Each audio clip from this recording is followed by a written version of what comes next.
now once again welcome back after a break. اس وقت جو ہمارے ساتھ یہاں مہمان موجود ہیں, he is a great social worker. اور جس طرح سے سوسائٹی کے ایشوز ہوتے ہیں, سوشل ایشوز ہوتے ہیں, ہم بڑے پریشان ہو رہے ہیں تو جب اکثر دیکھتے ہیں کہ کس طرح سے ان ساری چیزوں کو سولو کیا جائے, کون پہلا قدم اٹھائے گا. لیکن اللہ کا لاکھ لاکھ شکر ہے کہ ابھی بھی اس طرح کے لوگ موجود ہیں جو یہ فرسٹ اسٹیپ اٹھاتے ہیں, یہ نہیں سوچتے کہ پہلے کوئی اور آئے گا, آگے بڑھے گا, پھر ہم آگے بڑھیں گے, لیکن پہلے خود سے ہی وہ پہل کرتے ہیں. اسی طریقے کے ہمارے جو مہمان ہیں وہ یہاں پر موجود ہیں, کہ ادارے سے بھی منسلک ہیں. آئیے انہیں ویلکم کرتے ہیں اور ان سے ان سوشل ایشوز کے حوالے سے بہت سارے جو میرے اندر بھی کوئریز ہیں, اینڈ اگر آپ نارملی اگر کہیں بیٹھیں گے تو بہت سارے لوگوں کے اسی طریقے کے سوال ہوتے ہیں, ایسے ایشوز ہوتے ہیں جن کا جواب انہیں نہیں مل رہا ہوتا ہے. تو آج ہم ان سوالوں کے جواب ڈھونڈنے کی کوشش کریں گے ان کے ساتھ. تو آئیے ویلکم کرتے ہمارے ساتھ یہاں پہ موجود ہیں محمد بلال اظہر صاحب. السلام علیکم. Thank you very much. کیسے ہیں آپ؟ وعلیکم السلام, الحمدللہ I am fine. Thank you so much for coming here. Thank you for having me here. نہیں, it's our pleasure to have you. Thank you. اچھا, سب سے پہلے تو یہ بتائیے گا کہ ایز اے سوشل ورکر آپ کو کب خیال آیا کہ اس طرح کے کام میں آپ نے ہاتھ ڈالنا ہے, کیونکہ it's a very big responsibility. صرف ایک چیز کو نہیں لک آفٹر کرنا ہوتا. اگر آپ نے بیڑا اٹھایا ہے پوری دنیا, پورے اپنے ملک کے حوالے سے, اپنی سٹی کے حوالے سے, اپنے لوگوں کے حوالے سے, تو بہت ساری چیزوں کو دیکھنا پڑتا ہے. تو کب سے اس چیز کا آغاز کیا, اس ادارے سے آپ منسلک ہوئے, کب آپ نے ان سارے اچھے نیک کاموں کو آگے پہل کری اور آگے سب کے سامنے منظر عام پہ لائے؟ تھینک یو ویری مچ. دیکھیے, اقبال کا ایک شعر ہے کہ خدا تجھے کسی طوفان سے آشنا کر دے کہ تیرے بحر کی موجوں میں اضطراب نہیں. واہ. بنیادی طور پہ میں پہلے یہ خود شناسائی بھی ایک لمبا سفر ہوتا ہے, تو میں خود بھی یہ بہت عرصہ تو یہ جان ہی نہیں پایا کہ یہ سب کیسے شروع ہو گیا. لیکن ظاہری بات ہے, جب انسان سیلف ایکچولائزیشن کے فیز میں آتا ہے زندگی میں, تو اسے احساس ہوتا ہے کہ چیزیں کیسے ہو رہی ہیں اور کیوں ہو رہی ہیں. بالکل. تو مجھے بھی یہ محسوس ہوا کہ آپ بدھا کو لے لیجئے, آپ عبدالستاریدی کو لے لیجئے, آپ اس طرح کے جتنے بھی لوگ ہیں, ہم تو خیر بہت ہی پیچھے ہیں. وی آر پینٹ ان دس. بہت زیادہ فلنتھراپی ہوتی ہے دنیا میں, اور پاکستان بھی اس میں بہت آگے ہے دنیا میں چیریٹی اور فلنتھراپی کے کاموں. بٹ مجھے بہرحال جو بات آپ نے کہی اس حوالے سے مجھے یہ احساس ضرور ہوا ہے کہ آپ کی زندگی کے جو حوادث ہیں اور جو ہیپننگز ہیں, آپ عمران خان کو لے لیجیے, ان کی والدہ جو ہے وہ جس طرح سے فوت ہوئی تو ایک بہت بڑا ایک چیریٹیبل ہاسپٹل کھڑا ہو گیا, سو آن اینڈ سو فار. تو زندگی کے جو ہیپننگز ہیں وہ آپ they lead you towards this social service thing. تو میرا ذاتی طور پہ مشاہدہ یہی ہے کہ میری بھی زندگی میں یہی ہے کہ جو مشاہدات گزرے زندگی میں, اس نے اس جانب مجھے پش کیا کہ آپ سماج کی سیوا کیجئے, اور یہی زندگی کا حاصل ہے, اور یہی اطمینان ہے, اور یہی روحانی خوشی ہے. بالکل. خیر, اصل میں بات وہی آتی ہے سر کہ جب ہم کوئی ایسے نیک کام کی طرف بڑھتے ہیں تو مشکلات ہماری طرف بڑھتی ہیں, اور ہمیں کسی قسم کی آسانی نہیں ملتی, چاہے ہم انیشیل سٹیج پہ جائیں یا ہم آگے مزید بیچ منجھار میں کھڑے ہوں. اب جیسے کہ کچھ ایسے سوشل ایشوز ہیں جن کے اوپر آوازیں بھی اٹھائی جاتی ہیں, پروٹیسٹ ہوتے ہیں, کافی سارے لوگ ان کے اوپر ورک آؤٹ بھی کرتے ہیں, لیکن مدعا وہیں کا وہیں رہ جاتا ہے. اب جیسے کہ جہیز کے حوالے سے بات کی جائے, تو آپ کو کیوں لگتا ہے کہ جہیز کا جو سلسلہ ہے وہ ختم ہو جانا چاہیے, اور کس طرح سے اسے ہم ختم کر سکتے ہیں؟ بہت زبردست بات. میں اس سے پہلے آپ نے جو بات کی مشکلات کے حوالے سے, میں اس میں بات کہوں کہ یہ دنیا ایک میکنزم کے تحت چل رہی ہے. جو مسلمان ہیں وہ تو یہ مانتے ہیں کہ خدا کی ایک سنت ہے, ایک حکمت ہے جو چل رہی ہے. ایون نان بلیورز جو ہے وہ بھی اس بات کے اوپر یقیناً پوری دنیا میں اکثریت کا یہ اتفاق ہے کہ دیر از اے میکنزم. ہر ایک اپنی بلیف کے مطابق اس میکنزم کو مانتا ہے. جو مشکلات کی آپ نے بات کی, اس میں یہ زاویہ سمجھنا میرے خیال سے ہمارے لیے اور ہمارے سننے والوں کے لیے بہت اہم ہوگا کہ مشکلات آتی ہیں جب آپ اچھے رستے کو تلاش نکلتے ہیں, لیکن آپ کو ایک بڑی زبردست چیز ملتی ہے. ابراہیم جب آذر کی آگ میں جاتے ہیں تو آگ ہے, وہ تو جلاتی ہے, لیکن وہ آگ ان کے لیے اطمینان اور سکون کا باعث بن جاتی ہے. آگ ختم نہیں ہوئی, آگ تو آگ ہے, لیکن وہ آگ نے انہیں اطمینان دیا.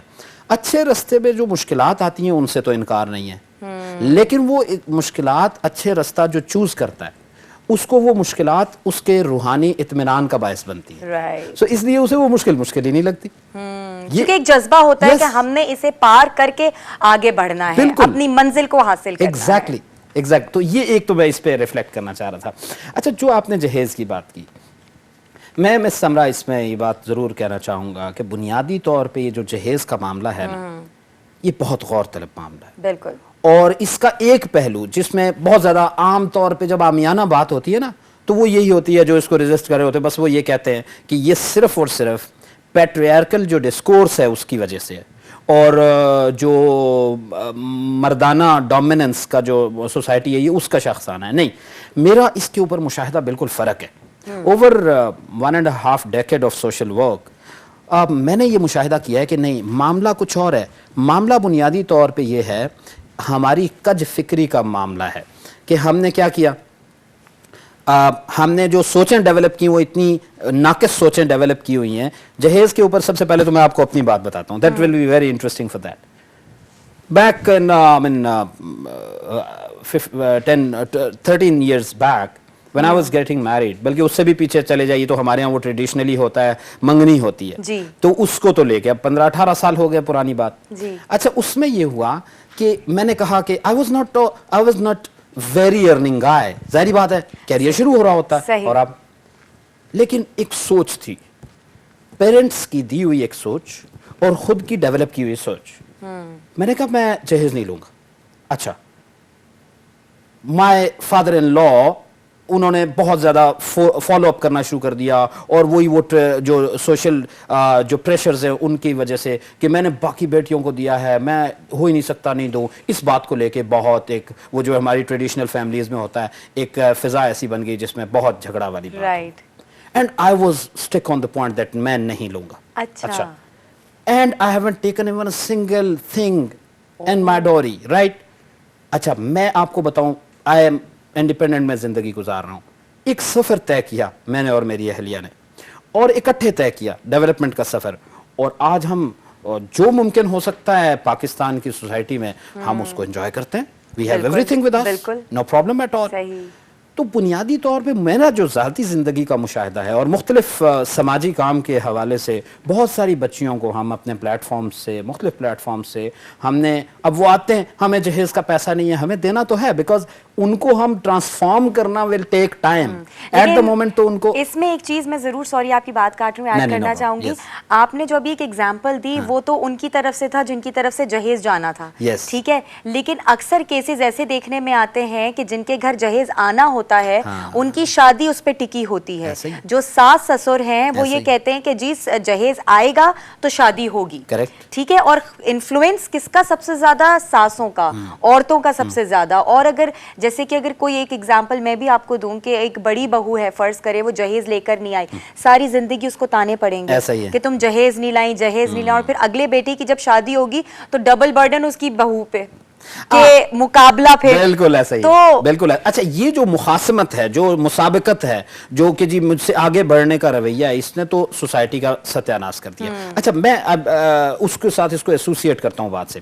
ابھی ٹیکنیکلی کیا ہے کہ آپ نے جو کہا نا کہ ساس کی طرف سے پریشر آتا ہے, رائٹ, لیکن میں پھر بھی کیا کہوں گا, میں کہوں گا گھر کے مرد کو جو شادی کر رہا ہے میں اس کو ریسپانسبل کہوں گا. میں نے جب کہا میں ڈوری نہیں لوں گا, my mother was not supporting me, نہ وہ اپوز کر رہی تھی نہ وہ سپورٹ کر رہی تھی.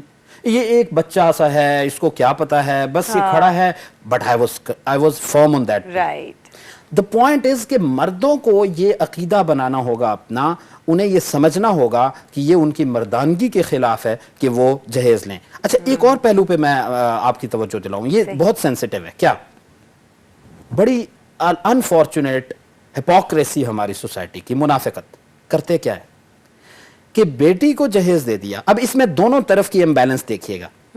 بیٹی کو دیا سونا چاندی اور جہیز, چند لاکھ روپے, اس کے عوض بیٹی کو آبائی زمین کی جائیداد کی وراثت سے محروم کر دیا. This is what they technically do. کہ جہیز وراثت جو خدا کا حکم ہے وہ نہیں دینا, چند لاکھ کا جہیز دے دینا ہے, اور وہ بھی خوش, بچیاں بھی خوش. بچی کو تو بس وہ خدا نے ایک معصوم وہ بنایا نا, وہ خوش ہو گئی کہ مجھے اتنا کچھ ملا, لیکن دراصل آپ نے کیا کیا, اس کا حق مار دیا. اس کے عوض آپ دوسری جانب دیکھ لیجیے, ادر وے راؤنڈ, وہ بھی غلط. کیا آپ نے بیٹی کو تو فار ایگزامپل آپ یہ وراثتی جو جائیداد سے آپ محروم کرتے ہیں, آپ کی یہ منافقت ایک طرف. دوسری طرف کیا, بیٹی کو تو آپ نے سونے اور چاندی اور فلاں کے سیٹ دے دیے, کیا بیٹے کو بھی دیے؟ نہیں دیے. اگین حق تلفی. بالکل. تو بہو تو ویسی بری ہوتی ہے. Unfortunately I don't know. اب ٹرانسفارم ہو رہی ہے سوسائٹی, اب ٹرانسفارم ہو رہی ہے, and I believe my generation, ہماری جنریشن کے جو پیرنٹس اور ہمارے بچے, they will transform the society. Exactly, کیونکہ اب وہ جو نسل ہماری جو آگے اب جو آ رہی ہے وہ ان ساری چیزوں کو سمجھتی ہے. جو پرانے لوگ تھے, جو بھی جس طرح کا سلسلہ چلتا ہے, جو روایت بنا لی تھی, اب اللہ کا لاکھ لاکھ شکر ہے کہ اب وہ چیزیں چینج ہو گئی ہیں. Exactly, people are. اور اس سے جڑی ایک اور بات ہے, ممکن ہے کہ آپ آگے بڑھ کر اس طرف جاتی ہیں یا نہیں, لیکن میں اجازت دیں تو میں خود ایڈ کروں. ضرور, کیوں نہیں. وہ یہ کہ ایک رویہ اس کی ایک اور وجہ کا موجب بھی, اس کا موجب ایک اور رویہ بھی ہے, اور وہ یہ ہے کہ بچیوں کو بھی جن گودوں میں وہ پروان چڑھتی ہیں, ان گودوں ان آغوشوں کی یہ ذمہ داری ہے.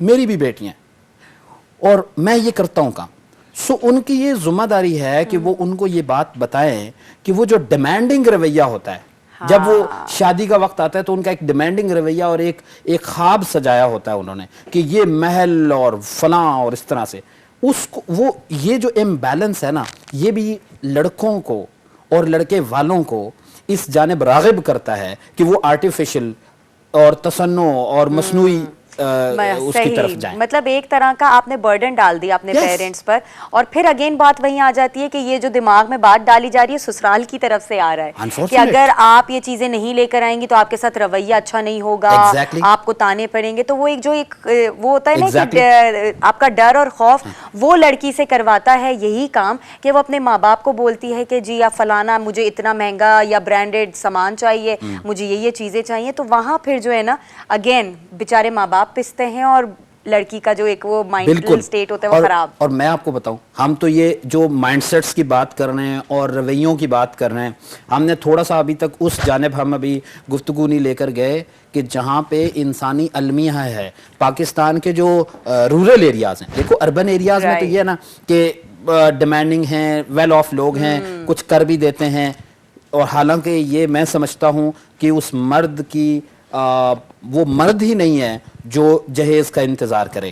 میں تو یہ سمجھتا ہوں, اوور ویلمنگ سٹیٹمنٹ ہے میری. اور دوسری بات, جو رورل ایریاز ہیں, ٹرسٹ می, آج بھی لاکھوں بچیاں یا شادی نہیں کر پاتی. بالکل. ان کے پیرنٹس, اچھا بہت سارے واقعات ہوتے ہیں, بچیوں کو مار دیا, خودکشی کر لی, صحیح, اور پھر اس طرح کے وہاں پہ جو ہیومن رائٹس کے وائلیشنز ہوتے ہیں آج بھی بہت بڑی تعداد میں. ایسا نہیں ہے کہ ہم سوچیں کہ ہم اربن ایریا کے لوگ بیٹھ کے یہ سوچیں کہ جی نہیں یہ تو سب کچھ ہمارے سامنے ہے, صرف psychological issues. No, there practical issues وہاں ایگزسٹ کر رہے ہیں, بہت بڑی پاپولیشن. بالکل, we have to eradicate this over. اب خیر, this was what in my mind. ایک بات یہ ہے کہ ڈوری کو لے کر حل تب نکلے گا جب اسٹیٹ لیجسلیشن کرے گا. میں اور آپ ریفارم کر سکتے ہیں, میں اور آپ آٹے میں نمک برابر اپنا حصہ ڈال سکتے ہیں کہ when it comes to our turn, ہماری باری آئے تو ہم we can do. لیکن سوسائٹی کو ٹرانسفارم تبھی ہوگا جب اسٹیٹ لیجسلیشن کرے گی اور ہیوی ٹیکس امپوز کرے گی. اگر کوئی دیتا بھی ہے ڈوری یا اس طرح کی ہیوی ٹیکس, پکڑ ہو, یس, پھر اس کے اوپر لمٹائز ہو سلولی اینڈ گریجولی. کیونکہ ہمارے ہاں ایک بڑا مسئلہ ہے نا, آج بل پاس ہو جاتا ہے, ڈوری آج کے بعد منع ہے, انڈر ہینڈ شروع ہو جائے گا. ہاں, کہ وہ آپس میں میوچول کنسینٹ کے ساتھ کہ دیکھو اگر شادی کرنی ہے تو چپکے سے کرنا پڑے گا تمہیں, لیکن کرنا ہے. لیکن ہمیں بہت ڈیپ انسائیڈ گورنمنٹ کو ایسے بائی لاز بنانے پڑیں گے کہ کوئی پکڑا جائے تو اس کو جو ہے سزا. صحیح, بالکل. اچھا, اگر ہم دوسرا ایک اور پہلو دیکھیں کہ بحیثیت سماجی کارکن ہمارا کیا کردار ہے کہ ہم اس معاشرے کو ایک بہتر معاشرہ بنا سکیں, اور اپنا کیا رول ہم ادا کریں کہ وہ ایک بہتری کی طرف جائے. بالکل جی, وہ فیض نے کہا تھا نا کہ شکوائے ظلمت شب سے تو کہیں بہتر تھا کہ اپنے حصے کی کوئی شمع جلاتے جاتے. غالباً فراز نے. تو بنیادی طور پہ ہم یہ سمجھتے ہیں, میں ذاتی طور پہ یہ سمجھتا ہوں کہ رسول اللہ صلی اللہ علیہ وسلم کی جو زندگی ہے وہ نبوت کے لیے جب وہ آئے نا, when he addressed the people of Yathrib, وہ یثرب تھا اس وقت, تو what he said, میں اکثر یہ بات کہتا ہوتا ہوں, انہوں نے کیا کہا کہ اور کہا کہ دیکھو لوگوں میں صادق اور امین ہوں.